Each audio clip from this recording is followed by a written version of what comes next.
Tandis que Zadig, sa nouvelle pièce en tant qu'adaptateur et metteur en scène, sera à l'affiche du Festival Off d'Avignon cet été 2026, Gérard Gela a bien voulu revenir sur sa carrière de dramaturge entre coups de grâce et coups d'éclat. Pour Dramaturgie, le podcast qui met en scène l'écriture théâtrale, l'ancien directeur de l'emblématique Chaîne Noire se raconte et à travers lui, c'est tout un pan du théâtre contemporain qui s'égrène pour notre plus grand bonheur.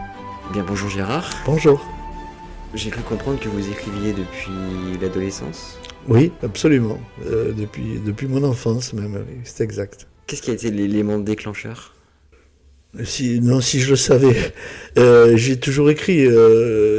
Voilà. Après, je pense que la rencontre avec un professeur en classe de 6e, professeur de français, a été déterminante. Parce que je lisais beaucoup, mais je lisais que des polars et des bandes dessinées. Et j'étais dans un milieu très très modeste, très pauvre, enfin, je vois. Donc il n'y avait pas de livres chez moi. Donc ce que j'avais, c'était des ouvrages que je glanais aussi ou là. Et le professeur de français m'a dit, après une rédaction, m'a dit, mais je trouve que voilà, tu écris bien, mais est-ce que tu lis ? J'ai dit, ben oui, ça. Il me dit, mais je peux te prêter un livre. Et il m'a prêté un bouquin de Balzac que j'ai lu avec avidité, et puis j'en ai lu beaucoup d'autres après, quoi. Donc quelque part, il a semé une graine, quoi. Au moins au niveau de l'écriture des grands écrivains, voilà. Mais j'écrivais avant ça quand même. Mais évidemment, ça m'a appris beaucoup de choses, ça m'a fortifié, voilà. Après, j'ai écrit avant de faire du théâtre, et ça m'a pas porté chance au début parce que ma première pièce écrite. Oui, on peut dire ma première pièce écrite qui s'appelait La paillasse au sein nu, que j'avais écrit parce que je posais comme modèle pour un ami qui est peintre. Et comme je m'emmerdais, je lui ai demandé si je pouvais écrire pendant qu'il peignait, quoi. Il m'a dit oui, et dans son petit cabanon au bord du Rhône à Avignon, j'ai écrit La paillasse au sein nu. Et je dis que ça ne m'a pas vraiment porté chance, puisque le 18 juillet 1968, ma première pièce a été interdite pour risque de trouble d'ordre public, atteinte à la personne du chef de l'État, le général de Gaulle, etc. Et je pouvais la jouer nulle part en France. Hein. Et ça a déclenché les événements du Festival d'Avignon 68. C'est-à-dire que Maurice Béjart s'est solidarisé avec moi, que je ne connaissais pas. Hein. Moi, j'ai débarqué, j'avais 18 ans. Les initiateurs aussi, surtout eux d'ailleurs, qui étaient des anarchistes non violents. Et moi, j'étais un anarchiste tout court. Et donc, je faisais partie de leur service d'ordre la nuit qui les protégeait pour quand les fascistes d'Avignon voulaient leur couper les cheveux, parce qu'ils les avaient très longs à l'époque. Donc, la pièce a été interdite, a créé un incroyable remue-ménage à Avignon l'été, et j'ai failli disparaître avant même d'avoir commencé, quoi. Donc, l'écriture était toujours là, mais personne ne pouvait l'entendre, quoi. Et puis, j'avais écrit avant ça un roman où quelqu'un d'Avignon qui faisait partie du Goncourt l'avait lu et avait demandé au patron de Noël à l'époque, Robert Canters, de me recevoir et de lire l'ouvrage. Il avait décidé de méditer. Et je suis venu à Paris avec mon papa, j'étais très jeune, à l'âge d'avoir 16 ans. Toujours l'écriture. Et il m'a vanté le roman, mais en me disant que tel ou tel passage, il fallait retravailler. Et moi, qui est sûrement sur ce sujet-là, hein, sur l'écriture, j'arrive pas à partager, quoi. Je me suis levé, j'ai dit, papa, on s'en va. Et j'ai claqué la porte et je suis parti. Je me prenais pour un immense écrivain, sûrement, à qui on peut donner aucun conseil. J'avais 16 ans. Donc l'écriture, toujours l'écriture. Et j'écris toujours aujourd'hui. Hein, je suis sur un roman qui s'appelle Retour à Pompéi, qui se passe sous Néron à Rome, à Pompéi, en ce moment. Voilà. Donc à partir de là, j'ai écrit les premiers spectacles, paroles, textes et musique, puisque je suis aussi musicien de jazz. Donc l'écriture a toujours été au centre de tout ce que je fais, et jusqu'à aujourd'hui, puisque Zadig, vraiment, c'est l'œuvre de Voltaire que mes comédiens interprètent. Mais je l'ai totalement écrit, parce que ce n'est pas du tout, évidemment, une pièce de théâtre. Je l'ai écrit, mais dans la langue du 18e, la langue de Voltaire, vraiment, avec probablement une certaine connaissance de l'œuvre, mais sans déroger à tout ce que Voltaire transmet, et qui, bien évidemment, m'intéresse au plus haut point. Notamment sa lutte contre l'intolérance. Vous anticipez plein de questions que je voulais vous poser, mais c'est pas grave, c'est très bien. Justement, vous écrivez des romans, des pièces. Comment on passe de l'un à l'autre? Est-ce que c'est finalement un exercice facile du moment que c'est d'écriture? Oui, c'est facile. C'est facile. Moi, j'écris vite. Justement, quels sont comment écrivez-vous? Quel est votre processus créatif?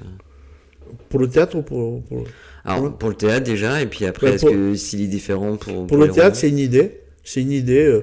Je sais pas, par exemple, une des pièces que j'aime toujours, que j'ai écrite, c'est Guantanamo. C'est une pièce sur le bagne de Guantanamo que les Américains ont créé pour y foutre les fous d'Allah sur l'île de Cuba. Bon, à l'époque, j'ai vu passer une info et je me suis dit, tiens, pourquoi je ne mettrais pas dans une cage, le public autour de la cage, un prisonnier, un ancien d'Al-Qaïda et un GI américain qui le gardent, qui sont gardiens, et pourquoi je n'écrirais pas une pièce sur une fraternisation improbable, puisque l'un est là pour garder le système américain et le système démocratique, et l'autre pour le foutre en l'air. Et j'ai écrit cette pièce, donc une idée de base, une idée qui souvent me vient de l'actualité. Peut-être on pourra en reparler, mais ça dit que par exemple, ça m'est venu l'idée au moment du Bataclan, de revenir à Voltaire. Et là, c'est une idée pour Guantanamo qui était l'idée de parler d'une fraternisation improbable, mais je pense tout à fait nécessaire. Parce que peut-être que si les êtres humains se parlaient un peu plus, ils se comprendraient un peu mieux. Donc, à partir de là, j'ai créé la pièce en 8 jours. Pendant 8 jours, je suis pas allé au Chêne Noir, que j'ai fondé, que je dirigeais à l'époque. Et j'écris ma pièce. Oda Canto, la pièce sur Cantona que j'ai écrite aussi au moment où Eric a balancé ses pieds dans la figure d'un spectateur de match de foot à Manchester, en Angleterre, là-bas. Je ne connaissais pas Cantona à l'époque du tout, et j'ai imaginé que Cantona, qui avait été condamné à des travaux d'intérêt collectif pour se faire pardonner ce geste, arrivé sur le stade pour les travaux où il devait en fait donner des cours de foot à des jeunes gens, à des jeunes Anglais, je l'ai imaginé qu'un de ces petits avait une casquette magique. Quand il tournait sa casquette, il devenait Antonin Artaud. Il entendait la voix d'Artaud. Et du coup, c'était la confrontation entre Artaud, à travers un jeune footballeur, et Eric Cantona, sur un tout petit terrain de foot qu'on a reconstitué avec du vrai gazon, mais tout petit. Bon, ça, c'est encore l'actualité qui me l'a apporté. Et après, j'ai fait parler Cantona et Artaud. Le plus facile pour moi, c'était Artaud, parce que c'est un de mes maîtres depuis toujours. Mais voilà, c'est encore un autre exemple. Et puis des fois, je ne sais pas d'où ça vient. Des fois, ça vient comme ça. Alors, des idées, j'en ai beaucoup qui me viennent. Et là, j'ai une idée d'un roman, par exemple, je n'ai pas écrit une ligne, quoi. Et un soir sur deux, je vois des chapitres qui arrivent et tout. En général, j'écris sans plan, comme si je suis dicté, quoi. En fait, c'est ça. Et même des fois, je relis ça, et bon, je travaille mes textes, mais je relis ça, et quand c'est bien, je me dis, mais c'est pas moi, quoi. J'ai pas de... Ouais, moi, j'étais qu'un intermédiaire, quelque part. Voilà. Bon, ça, c'est sûrement un truc de fada, hein, comme on dit dans le Sud, mais voilà. Donc, il peut y avoir ou une chose qui vient du réel, un événement qui vient du réel, ou un événement qui vient d'ailleurs, et je sais pas d'où. Et voilà, mon roman sur Néron, enfin, sur Néron, surtout sur Pline l'Ancien, sur Gaius Plinius Secundus, qui est Pline l'Ancien, quand même, une énorme intellectuel avec des guillemets de l'époque, je sais pas d'où ça me vient. Si, j'ai une passion pour Rome et pour la Grèce ancienne, ça c'est sûr, et pour l'Égypte aussi ancienne, ça c'est sûr aussi. Mais enfin, ça m'est venu comme ça, quoi. Je sais pas d'où ça vient. Comme si des personnages... Ouais, 6 personnages en quête d'auteur de Pirandello, ça dit beaucoup de choses sur ces sujets. Donc vous dites, ça vous prend 8 jours par exemple pour une pièce, que vous écrivez comme ça vient, mais est-ce que vous savez où vous allez quand même, ou c'est la surprise Non, c'est la surprise. Ok. Non, c'est la surprise. Guantanamo, je ne sais pas du tout. Ni comment ça va se dérouler, ni... Non. Les romans, c'est beaucoup plus long. Hein. Beaucoup plus long. Parce que là, mon roman sur Retour à... Alors, la question, c'est que je ne fais pas que ça. Je suis maintenant de plus en plus, parce que vu mon âge, j'ai lâché le Chêne Noir et il est aujourd'hui dirigé par mon fils, Julien. Donc j'ai plus de temps. Mais quand même, les romans, c'est long. Là, par exemple, je suis pas content de moi. J'ai fait une grosse erreur. Je sais où elle est. Et je me suis programmé du temps pour retravailler encore ce roman avant que je le soumette à un éventuel éditeur. D'accord. Vous disiez tout à l'heure que votre première pièce, ça vous a pas porté de chance, mais pourtant j'ai l'impression que c'est grâce à tout ce qu'il y a eu autour de cette pièce que tout le reste a pu essaimer, non? Eh bien, c'est l'erreur complète. D'accord. Cher ami. C'est le contraire, mais je sais que c'est normal de penser comme ça, parce que derrière ce que vous dites, c'est là comme ça qu'on vous a connu. Oui, mais en mal.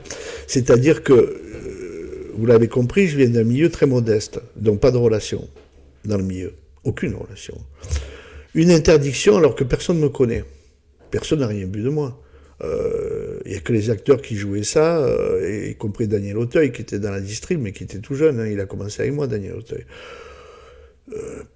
Personne n'avait jamais entendu parler ni de Gélas, ni de quoi que ce soit. Je suis interdit. Ça met le feu à Avignon. Je suis avignonnais. Ça a failli foutre en l'air le festival d'Avignon, qui quand même s'est arrêté. Alors non pas à cause de moi je suis pour rien, je n'ai pas demandé à être interdit. Mais enfin, tous les gens qui se sont solidarisés, plus les gens qui pensaient que mai 68 allait redémarrer à partir d'Avignon, ce qu'on appelait les contestataires à l'époque, aujourd'hui on appellerait ça des révolutionnaires à nouveau, qui se sont solidarisés avec moi sans me connaître, et qui hurlaient Villars-Salazar, Villars fasciste, Villars qui est mon maître. Vous imaginez pour moi la déchirure. Tout ce qui s'est passé à ce moment-là a fait de moi une image détestable. Et dans la ville d'Avignon, moi qui suis presque un Avignonnais, enfin j'ai fait mes études à Avignon, en tout cas au lycée Mistral, on ne voulait pas de Gélas, j'étais le type à abattre. Et non seulement ça, mais je me suis payé après 2 autres interdictions sur les 2 autres spectacles. Et j'ai été sauvé par Ariane Mouchkine, qui avait vu un de mes spectacles, avant qu'il soit interdit, et qui m'a dit, ils vont te tuer Gérard, tu es trop jeune, chaque fois que tu sors un texte, ils te l'interdisent, quoi. Viens à la cartoucherie, j'ai fait une bêtise, j'ai signé une tournée pour 1789, j'imaginais pas que ça serait le succès que c'est devenu, c'est le succès qu'a lancé le Tête du Soleil. Donc je vais partir en tournée, je te prête la cartoucherie, viens faire un nouveau spectacle et moi je te protégerai autant que je peux. Et j'ai fait Aurora, là, qui a été un énorme choc pour la profession, pour la presse, etc. Je suis devenu du jour au lendemain un mec à la mode. Je ne savais pas ce que ça voulait dire, j'ai compris que ça s'est arrêté. Et voilà. Et donc, il y a eu ces épisodes d'interdiction, il y a eu le rejet d'Avignon, où j'étais vraiment le type infréquentable. Donc personne ne voulait de moi. Il y a qu'Ariane qui, au fond, qui m'a tendu la main, quoi. Alors que c'est énorme, mais enfin c'est qu'Ariane, quoi. Mais c'est Ariane, donc c'est une grande, très grande. Voilà, donc ça m'a pas aidé du tout. Et longtemps, j'ai charrié cette image de rebelle infréquentable, quoi. Vous voyez. Et puis la mode étant arrivée, puisque vous connaissez le milieu aussi bien que moi, si c'est pas mieux que moi, ce côté rebelle a été normalisé par les médias, quoi. C'est-à-dire qu'au fond, ce qui était un poids est devenu, alors là, en deuxième temps, un avantage. Parce que du coup, j'étais le rebelle qui apportait des œuvres reconnues par tous, remplissant les salles, faisant des tournées partout, inaugurant la grande salle de Beaubourg, etc. Voilà, jouant partout, à la Renaissance, à Chaillot, on faisait tous les théâtres. Hein. Et je crois qu'il n'y a pas un théâtre à Paris, on n'est pas joué ici. Il y en a 3 ou 4, mais on a joué partout. Donc là, c'est devenu à ce moment-là, peut-être, ça faisait partie de la légende, quoi. Mais tout ça, c'est du pipeau. Ça veut rien dire, c'est pas du tout ma vie, c'est pas ça. Moi, ma vie, c'est l'écriture, c'est les comédiens, c'est le public, c'est la rencontre avec des gens.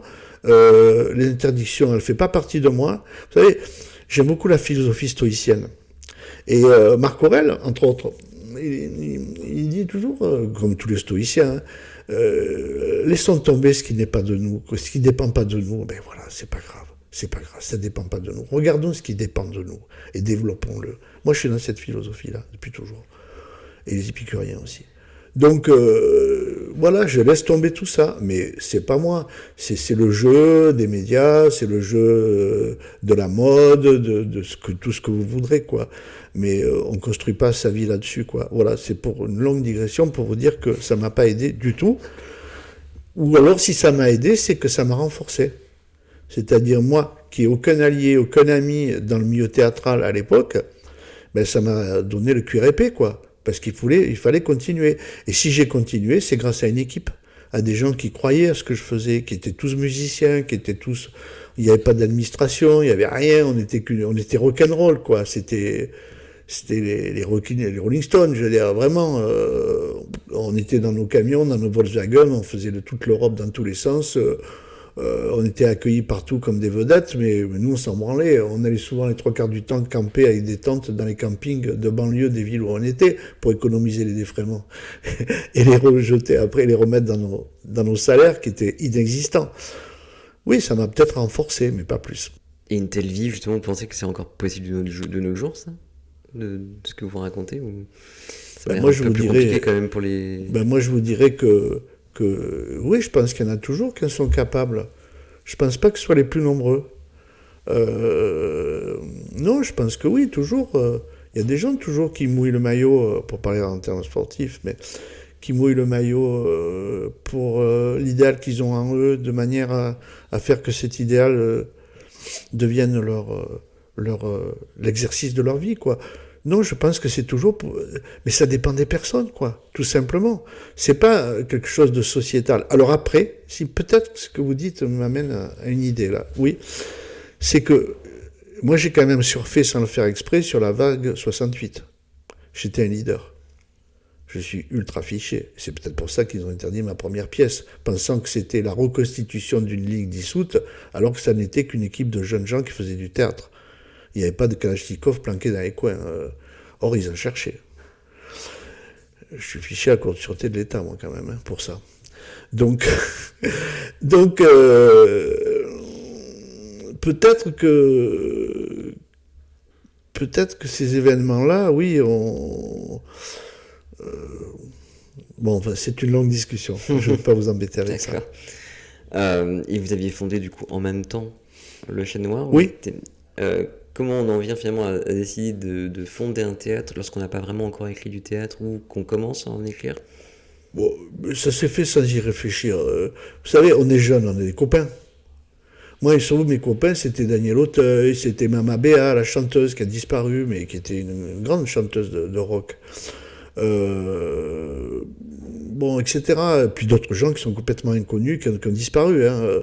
Donc c'était mes copains.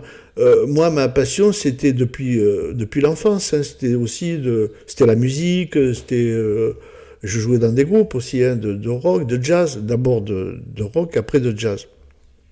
Je suis contrebassiste de jazz. Donc mes copains ils étaient là. Moi, j'avais des idées.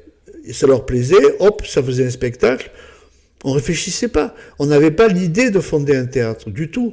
Du tout. Après, on a pris ce qu'on appelait un local, pas un théâtre, un local. Après une mésaventure extraordinaire à Rome, où on s'était enfui parce qu'on était sans arrêt perquisitionné par la police en France et qu'on n'en pouvait plus. On s'est barré en Italie, qui est ma deuxième patrie, puisque ma maman est italienne. On est parti à Rome, chez quelqu'un qui avait un théâtre underground, mais alors... vraiment à la banlieue de Rome, sous la voie du chemin de fer, avec l'égout de Rome qui passait dessous, une salle qui devait avoir 60 places, où toute la bourgeoisie romaine, et notamment artistique, venait voir celui qui avait été interdit à Avignon. C'est là que j'ai connu, Fellini est venu, Giulietta Massina, tous les grands, ils venaient tous voir l'animal de foire. Bon. Un jour est même venu me voir le directeur du festival de Palerme qui m'a proposé de l'argent pour que j'aille à Palerme contester son festival pour que les médias viennent. Là, je me suis dit, je suis en train de devenir quoi là, c'est pas possible. Et on est rentré à Avignon, je fais cette digression pour parler de mon local, on est rentré à Avignon pour prendre un local et pouvoir y répéter nos spectacles. Pas un théâtre, un local, un lieu pour répéter, c'est tout. Et il se trouve que très vite, c'est bourré, c'est archi bourré, le monde là, la presse, le monde, Libération, tout le monde il déferme, tout, je pas d'attaché de presse, rien. Hein. Ils sont tous autour de moi et tout ça. Je prends à ce moment-là le plus grand théâtre qui est à 300 mètres de là, qui est le Chêne Noir d'aujourd'hui, qui était une chapelle abandonnée. Enfin, c'était un parking et des bagnoles, quoi. Et le propriétaire nous l'a loué au prix de la voiture. Je prends ce lieu qui devient, paraît-il, un lieu emblématique. Mais ça s'est fait naturellement sans réfléchir, quoi. C'est pas un projet de carrière, c'est pas l'amour de créer un théâtre. C'est, vous voyez, d'ailleurs, il y a des gens super dans le théâtre, mais pas plus que ça pour moi. Je suis pas un intox J'aime mon métier quand je fais la mise en scène et j'aime les gens avec qui je travaille. J'aime certains spectacles. Si vous me parlez de Pomera, des gens comme ça, j'ai une admiration folle. Et non pas parce qu'il dit que c'est à cause de mon spectacle qu'il a commencé à faire du théâtre, il dit ça. À cause de Miss Madonna, qu'il a vu à Beaubourg, justement. Mais j'admire ces gens, j'admire Ariane, j'admire d'autres, hein, y compris des jeunes compagnies aujourd'hui, etc. Ça, j'aime. Mais je suis pas un homme, comment dire, je suis pas un moine du théâtre, quoi. Moi, j'aime le jazz beaucoup, j'aime la musique, j'aime me promener au bord de la Sorgue, chez moi, près d'Avignon. J'aime les gens simples, j'aime les taureaux, pas les corridas, hein, mais les courses de rasés. On se croirait en Crète dans ces moments-là. En Crète, il y a 2000 ans. Ouais. J'ai jamais eu de projet de carrière. J'en ai toujours pas, d'ailleurs. Après, ça s'est fait et ce truc existe là maintenant, que Julien gère et c'est difficile. C'est toujours plus difficile parce qu'il faut beaucoup d'argent pour ces choses-là. Et les tutelles, et les politiques, et les subventions. Mais c'est casse-couille, ça. C'est la mort de l'artiste. Et quand on est un artiste et qu'en plus un directeur... Je suis devenu directeur parce que j'étais un artiste, en fait. J'avais pas de projet, moi, d'être directeur. Je m'en fous, moi, de diriger un théâtre. Moi, ce qui m'intéresse, c'est l'art. C'est quand je le pratique, notamment, surtout. Après, ça se fait dans des théâtres. Bon, ben voilà, j'en avais un, voilà. Et notre succès fait qu'aussi, un état d'esprit, qu'on l'a ouvert à d'autres aussi. Et pas pour louer des salles, hein, parce que nous, on loue pas les salles au moment du Festival d'Avignon. On est peut-être les seuls, hein. Enfin, on n'est pas nombreux, en tout cas, à pas faire de location.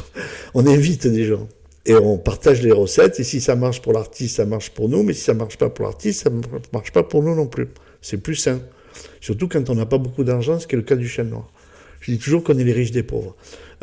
Parce qu'on a une énorme image, je le sais, parce que le public vient, parce que c'est tout le temps plein, ok. Mais j'ai pas voulu ça. C'est la vie qui a amené ça, comme ça, voilà. Mais bon, vous dirigez quand même un théâtre, vous deviez quand même choisir des projets. Oui. Quand on est auteur de théâtre, oui. Comment on choisit du coup les projets d'autres auteurs de théâtre? Qu'est-ce qui marche pour vous? C'est l'écriture avant tout? C'est le texte avant tout? C'est beaucoup le texte. C'est beaucoup le texte parce que il me semble quand même que le théâtre, c'est le texte, c'est les acteurs, c'est l'espace. C'est le son aussi. Moi, il y a beaucoup de musique dans ce que je fais, toujours. Voilà, c'est ça. Et donc le texte, c'est le tronc de l'arbre, quoi. Après, il y a toutes les branches, mais le texte, ça a été remis en question il y a quelque temps par certains. Ouais, le texte, toi, c'est fini. Mais non, que dalle. C'est une des grandes chances du théâtre de porter encore des paroles essentielles, quoi. Si le théâtre perd ça, moi je veux bien, je suis pas contre. J'ai utilisé aussi les moyens, la technologie actuelle, etc. Mais le théâtre, c'est pas un écran vidéo. On peut s'en servir avec intelligence. Il y en a qui le font avec intelligence. Mais c'est pas... Le théâtre, c'est d'abord un texte et un acteur, quoi. Comme aux origines. Et c'est peut-être notre chance. C'est-à-dire, ce que je dis, c'est pas l'apologie de l'immobilisme ou le passisme qui fait qu'on dirait avant c'était mieux. Non, pas du tout. Je pense qu'une des chances du théâtre, c'est de toujours porter les textes jusqu'au public. C'est ce qui nous différencie de beaucoup d'autres disciplines. Et dans les temps qui arrivent, où avec l'IA, avec certains développements que vous connaissez sûrement mieux que moi, la force du théâtre, ça sera non pas de résister à ça, mais de savoir parler autrement qu'avec ça. Avec toutes ces années, est-ce que vous avez vu, à Avignon en tout cas, une évolution dans l'écriture des auteurs? Oui, bien sûr qu'il y a une évolution, bien sûr. Mais elle va lentement. Il n'y a pas de révolution dans le théâtre. Ici, il y a eu des... Hein? Mais ouais, bien sûr. Puisque les choses, on est dans une société, il faut tout faire vite, tout le temps vite. Il y a des choses qui demandent de la lenteur. Et le théâtre il évolue lentement. Alors il y en a qui ont voulu briser les codes, on les connaît, je veux dire, voilà, et le Festival d'Avignon, ça en est largement fait le chantre, je veux dire, je pense surtout à la cour d'honneur, voilà. Mais pour moi je m'en fous, je suis pas un puritain, donc moi je m'en fous qu'une comédienne dans la cour d'honneur ou ailleurs se foute une caméra dans le vagin et le diffuse sur grand écran. Mais moi, ça m'intéresse pas. Voilà. Ou alors, il faudrait que son vagin me parle. Quand vous écrivez une pièce, est-ce que vous pensez immédiatement à la mise en scène? Ou est-ce que vous laissez une totale liberté à la personne qui le fera? Totale liberté. Y compris quand c'est moi qui vais monter le texte. J'écris d'abord, sans réfléchir à la mise en scène. Et quand j'avais une équipe permanente de comédiens, ce qui n'est plus possible aujourd'hui, hélas, parce que moi, je suis un homme de troupe, hélas, parce qu'on peut plus payer 10, 12 personnes à l'année, on n'y arrive pas, quoi. C'est pas possible. À une époque, on était 18 comédiens au Chêne Noir, permanents, comédiens, musiciens. Ça, c'est fini. Donc, quand on travaille avec des acteurs comme ça, je pense que il y a une grande, je pense, là, ça me traverse l'esprit, je pense aux forces noires du théâtre d'Antonin Artaud. Il y a une chose au théâtre, qu'on soit en compagnie, qu'on soit simplement avec des comédiens qui viennent pour un spectacle, qu'il faut jamais perdre de vue, c'est l'extraordinaire trou noir, je l'emploie à dessein, qui est le théâtre. C'est-à-dire, il y a un endroit dans le théâtre où tout nous échappe. Au fond, où on ne sait pas. Et quand j'écris, je veux pas tout savoir. Ni même des personnages que j'écris, je sais pas tout. Ça sera le metteur en scène, qu'il soit extérieur ou moi-même, qui vont, eux, découvrir finalement tout ce qu'il y a derrière ces personnages, ce qui permettra aux acteurs d'avoir une profondeur au moment où ils vont jouer. Mais pas au moment où je l'écris. Parce que c'est encore une autre pratique. Et du coup, quand vous mettez en scène vos propres écrits, vous découvrez finalement ce que vous vouliez dire. Enfin, comment ça fonctionne? Il y a tout d'un coup une épiphanie en disant, ah ben tiens, en fait... Non, ce que je voulais dire, je comprends pas. Je comprends au moment où j'écris, non. Et avant même. Non. Mais au moment où je le mets en scène, non, je comprends pas ce que j'écris. Au moment où je mets en scène, je vois les portes que tout ça m'ouvre. Et que j'avais pas envisagé. Oui, ça oui. Je vais de surprise en surprise. J'aime pas trop la monotonie, moi. Et je suis pas un fonctionnaire des lettres ou un fonctionnaire de la mise en scène. Donc oui, ça m'apporte beaucoup de bonheur. Quand je monte l'escalier des répétitions au Chêne Noir, j'adore cet escalier. Je suis en bas de l'escalier, je suis comme là aujourd'hui, vous voyez? Un mec là, un peu vieux maintenant, vous voyez? Non mais c'est vrai, qui se porte pas trop mal, mais voilà, qui lit, qui écrit des trucs, mais... Et puis, quand j'arrive en haut de l'escalier, je sais pas, je suis un autre. J'ai l'impression que il y a comme un miracle, j'ai plus d'âge, je vais très très vite dans ma tête, tous les trucs je les vois à une vitesse folle, les acteurs je les enregistre, moi je donne beaucoup de liberté aux acteurs en répétition. Donc en répétition, toutes les propositions très vite je trie ce qui m'intéresse pas, mais en tout cas eux ils savent qu'ils peuvent tout faire en répé, tout me proposer. J'ai pas d'a priori, mais par contre il y a une voix en moi qui dit ça tu prends pas, ça tu prends, ça tu prends pas, ça tu prends. Très vite. Et c'est un autre. Et quand je redescends l'escalier pour partir, après la répé, je redeviens quelqu'un de normal. Mais c'est pas une activité normale finalement d'être un artiste. C'est un autre truc. On est des médiums un peu. Bon, je veux dire avec des guillemets et beaucoup de simplicité. Voilà, il faut pas en faire un truc d'égo. Non, il faut être très humble. Mais on est des médiums, on capte des voix. Moi, il y a des personnages, je me dis que c'est eux qui me parlent, quoi. Moi, j'ai plus qu'à écrire ce qu'ils disent, finalement. Ça, souvent, hein. Et en répé, c'est pareil. Mais avec des acteurs. On peut aussi parler de votre travail d'adaptateur. Comment ça fonctionne? Parce que, alors, comment vous choisissez, du coup, l'œuvre que vous allez adapter? Ça, c'est des coups de cœur. Zadig, c'est un peu particulier dans le sens où, je le disais tout à l'heure à Mathieu, Zadig... ça m'est venu, je suis revenu à Voltaire avec le Bataclan. Et l'intolérance que je vois s'installer dans notre pays. Alors à l'époque, c'était beaucoup l'intolérance islamiste, bien sûr. Aujourd'hui, ça serait, si je monte Zadig, c'est aussi beaucoup, parce que alors, quel cynisme, quel humour, quelle férocité chez Voltaire pour dénoncer tous ces cons. Hein.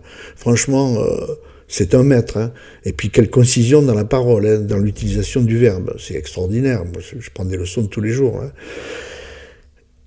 Mais aujourd'hui, j'ajouterais aussi tous les gens qui sans arrêt voient des fascistes partout, quoi. Je pense par exemple à M. Mélenchon, pour pas le citer, et à LFI, il y a des fachos partout, quoi. Putain, on est dans un pays fasciste ici, parce que franchement, on va bientôt voir des colonnes de gens avec des croix gammées défiler sur les Champs-Élysées. Vous n'êtes pas d'accord avec eux, vous êtes un facho. Je sais de quoi je parle, parce qu'à Avignon, notre député, c'est Raphaël Arnaud, le fondateur de la Jeune Garde.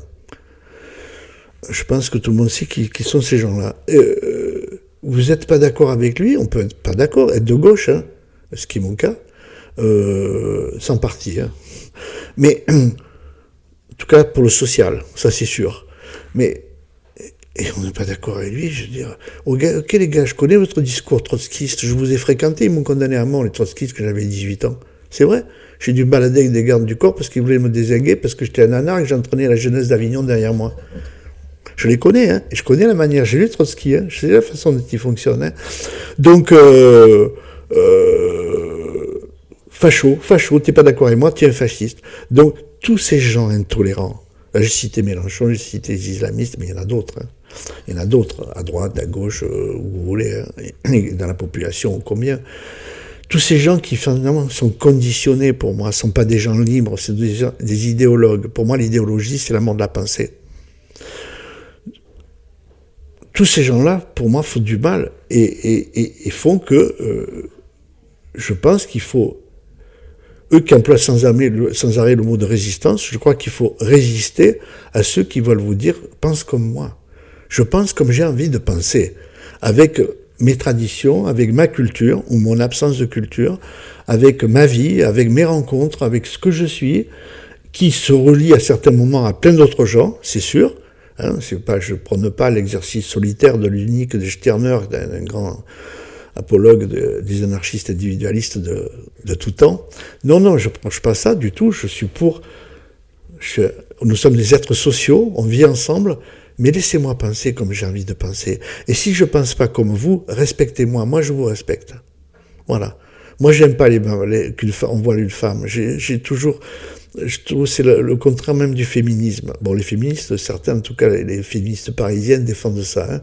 C'est une pudeur, bien sûr, le voile c'est une pudeur. Sauf que je connais plein de nanas, s'ils ne se voilent pas, à Avignon, leur père leur fout une branlée, hein, et les grands frères, n'en parlons pas.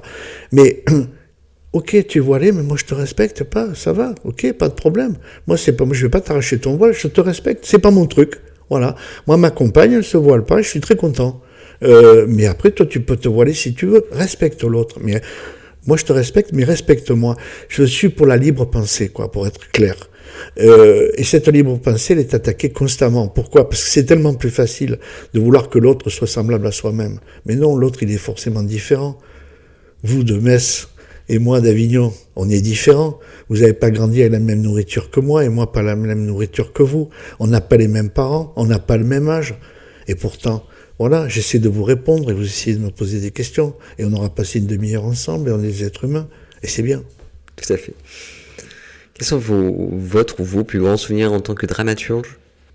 Ou est-ce qu'il y a une pièce, du coup, que vous avez écrite qui a une portée très importante, enfin qui est très importante pour vous ? Oui, peut-être quand là j'étais gonflé, mais j'ai réécrit il y a longtemps l'Orestie d'Eschyle.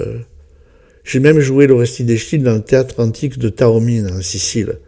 C'est extraordinaire, extraordinaire.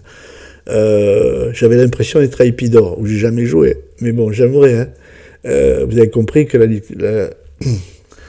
bref, une certaine époque de l'histoire de l'humanité m'intéresse plus que d'autres. Mais ça, peut-être. Puis Miss Madonna, chez Ariane Mnouchkine, c'était la découverte de la force d'une équipe.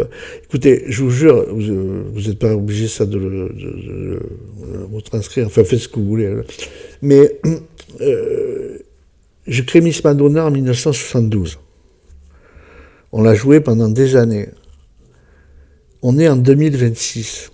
Je reçois encore des lettres, des courriers de gens qui me demandent le texte de Miss Madonna, Est-ce que le disque de Miss Madonna, parce qu'il y avait aussi un vinyle, je peux me le procurer? Alors, pas tous les jours, etc.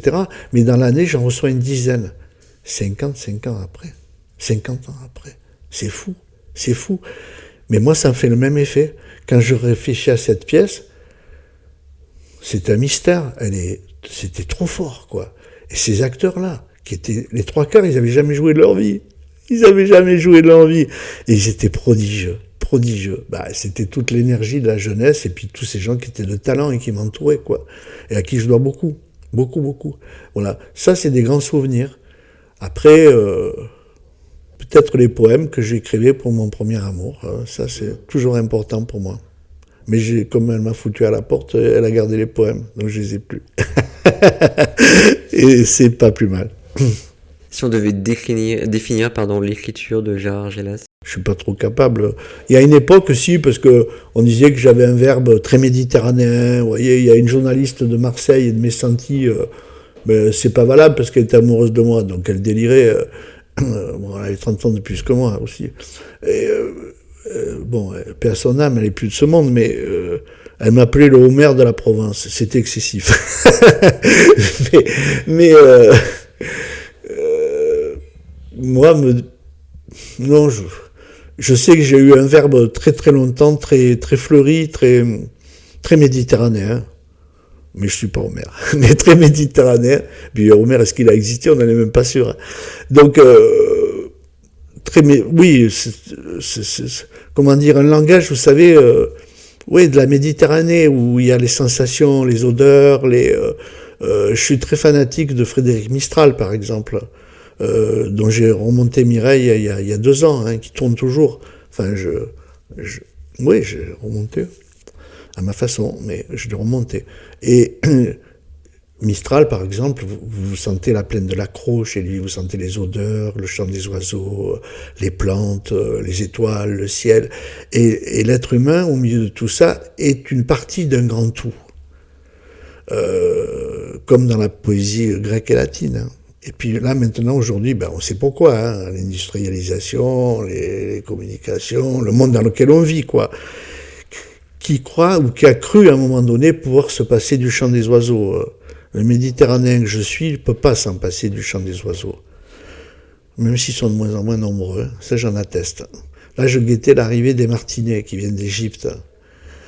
Mon pays imaginaire. Ils sont de moins en moins nombreux chaque année. L'écoute des oiseaux, l'eau qui coule, ça c'est dans la poésie méditerranéenne. Alors je sais bien qu'il y a des grands poètes qui ne sont pas méditerranéens et qui ont travaillé aussi de cette façon-là. Mais ça n'étonne pas que Lamartine, par exemple, est celui qui a aidé Frédéric Mistral. C'est pas étonnant.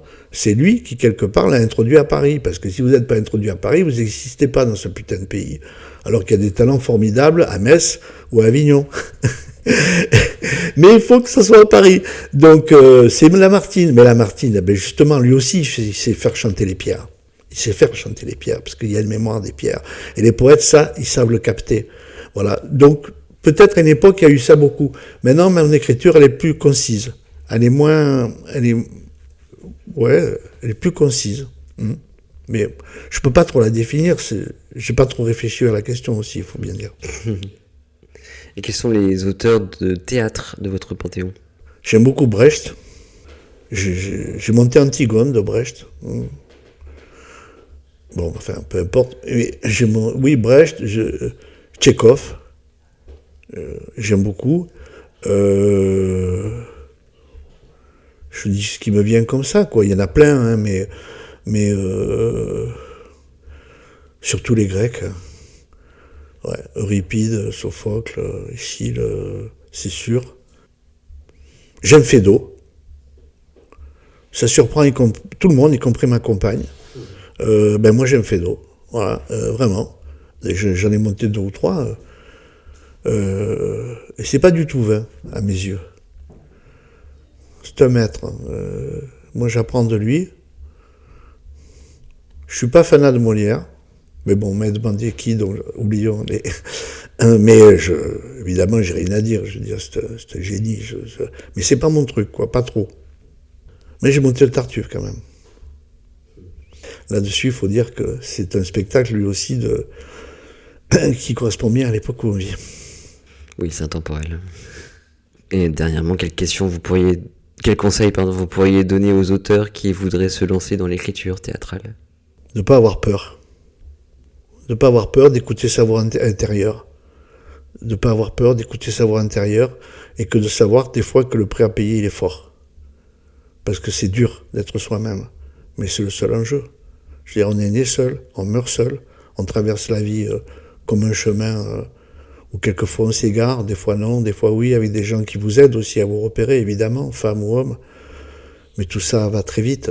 Je peux en parler, moi qui suis sur la fin. Tout ça va très vite.